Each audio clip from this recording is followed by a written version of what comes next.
ఎవరు కావాలి?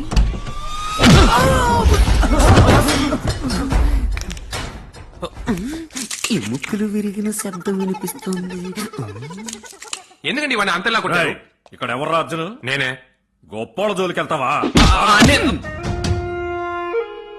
ఎవరు ఏరియాకి వచ్చి ఎవరి మీద చేస్తున్నావు? దేవరా, నువ్వు పూర్ణ మార్కెట్ పీటర్ పేరు విన్నా? పీటరు నేను ఇంత పూర్ణ మార్కెట్ పీటర్ నీకు తెలుసా? రేయ్, ఎవరు? నేను చెప్తాను. పూర్ణమాకి పీటరు వీడు ఒకే కంచెలో తిన్నారు, ఒకే మంచం మీద పడుకున్నారు. నేను రా అంటే వస్తాడు, పో అంటే పోతాడు, లేపంటే లేపేస్తాడు. రేయ్, ఆ పూర్ణ మార్కెట్ పీటర్ నేనేరా. సీను సితారు. ఏది ఆధార్ కార్డు చూపించే చూద్దాం. ఆధార్ కార్డు చూపించాలా? రే, ఆధార్ కార్డు చూపించాలట. నేను చూపించొస్తాను, ఈయన తీసుకెళ్ళండి. అది కాదండి,